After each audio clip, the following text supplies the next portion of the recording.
जय श्रीमन नारायण। ए पर जे टिप्पणी हम करे जा रहल बा रामानुजदास श्रीमान गट्टू वेणुगोपाल स्वामी जी के द्वारा दिहल गयल बा। अध्याय 6 आत्म संयम योग श्लोक 37। अयति श्रद्धयोपेतो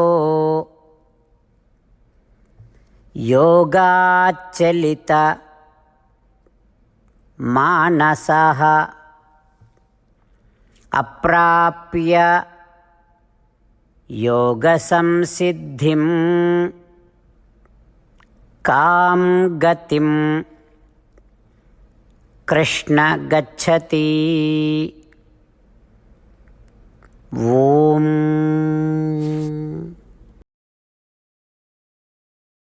गीताचार्य श्री कृष्ण परमात्मा अर्जुन समेत हमनी सबके आत्म संयम योग सिखा रहल बानी। ऊ प्रक्रिया में अर्जुन श्री कृष्ण परमात्मा से पूछ रहल बाड़न कि हे कृष्ण, आत्म दर्शन आ आत्म साक्षात्कार के प्राप्ति के प्रबल इच्छा, उत्सुकता आ पर्याप्त ध्यान हमरा लगे बा।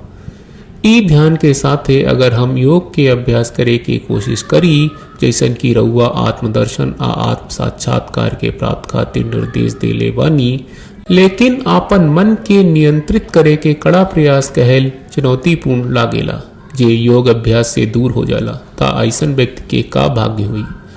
का ऊ इच्छा के लालसा करेला आ सांसारिक सुख में लिप्त रहेला, आ ऊ मुक्ति के प्राप्त करेला, आ ऊ नरक में जाला।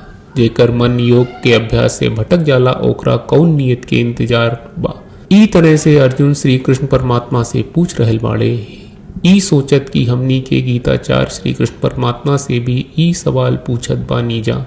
हमनी सब केहू अर्जुन की बात के जैसन बा वैसन दोहराई जा। अयति श्रद्धयोपेतो योगाच्चलित मानसः अप्राप्य योगसंसिद्धिं कां गतिं कृष्ण गच्छति।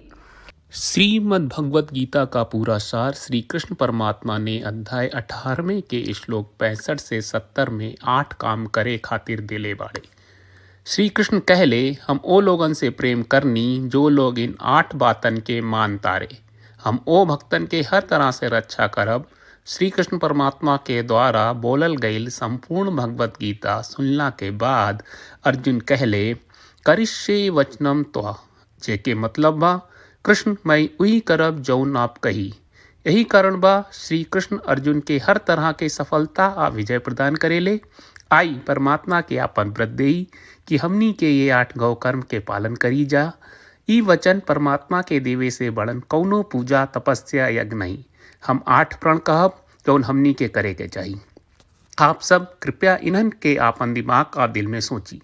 श्री कृष्ण के आपन वचन देवे के ई तरीका में हमनी सबकी कल्पना करे के चाहिए कि श्री कृष्ण का चेहरा खुशी से चमकत बा और खुशी के एहसास करत बा। जय श्रीमन नारायण। यहाँ हमनी के 8 वादा बा।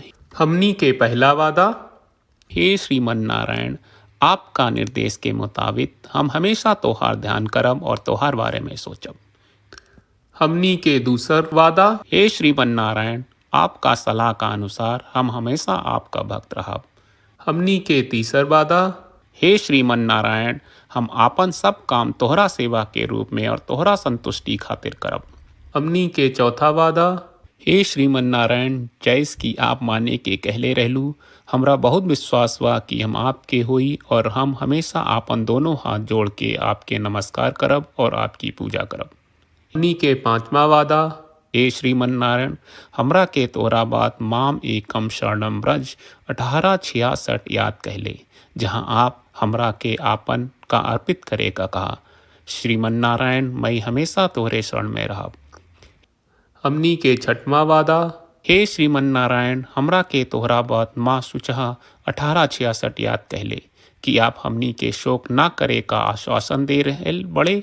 हम अब और शोक ना करब। हमनी के 7वां वादा, हे श्रीमन नारायण, आपने हमरा खातिर श्रीमद् भगवत गीता के वितरण करके हम सबके कृपा कहले और आशीर्वाद दहले बा। हम वादा करत बानी कि रोजाना कम से कम 1 श्लोक पढ़ब या सुनब। हमनी के 8वां वादा, हे श्रीमन नारायण, आप गीता के पूरा मानवता तक ले गयलू। हम गीता में आपके दिव्य वचन के उन भक्तन तक पहुँचावे के प्रयास करब जे गीता से अपरिचित बा। हे श्रीमन नारायण, हम उई करब जौन तू करे का कहब। हम ऐसन व्यवहार करब जैसन आप चाहत बानी और हम खाली आपका खातिर काम करब। श्रीमन नारायण के रोज आपन वचन देहल कि हम ओइस करब जैस आप कहत बानी, ई अपने आप में बड़न पूजा बा। श्रीमन नारायण करशे वचनम त्वा। श्रीमन नारायण, हम तोरे निर्देश के मुताबिक काम करब। सर्वं श्री कृष्ण अर्पणम अस्तु। जय श्रीमन नारायण। अयति श्रद्धयोपेतो योगाच्चलित मानसः अप्राप्य योगसंसिद्धिं कां गतिं कृष्ण गच्छति। ओम अयति श्रद्धयोपेतो योगाच्चलितमानसः अप्राप्य योगसंसिद्धिं कां गतिं कृष्ण गच्छति। श्रीमन्नारायण करिष्ये वचनं तव। सर्वं श्रीकृष्णार्पणमस्तु। जय श्रीमन्नारायण। जय श्रीमन नारायण। सब भक्त लोगों से विशेष अनुरोध बा, जीवन में हर चीज में हमनी के तत्कालिक और प्रभावशाली परिणाम की अपेक्षा रहेला। एकरा खातिर आइए रोजाना 1 मिनट के समय निकालल जाए और नारायण आश्रम पढ़ल जाए। नारायण आश्रम प्राप्त करे खातिर नारायण आश्रम वेबसाइट पर जाई, जो www.narayanashram.org है, और पंजीकरण में आपन नाम और ईमेल दर्ज करी। आपके द्वारा प्रदान कईल गई ईमेल पर आपका एक नारायण आश्रम PDF प्राप्त हुई।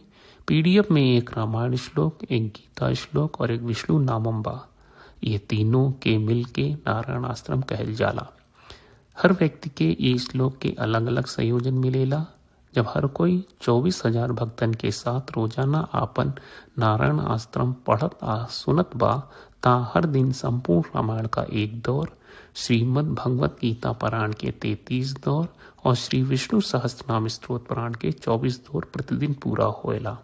ई एक बहुत ही उल्लेखनीय और विलक्षण परिणाम बा, जौन हर एक दिन ऐस करे से निकलेला। ई कारण बा कि आप और आपके परिवार के सदस्य तुरते जाके आपन नारायण आश्रम प्राप्त करी। जय श्रीमन नारायण।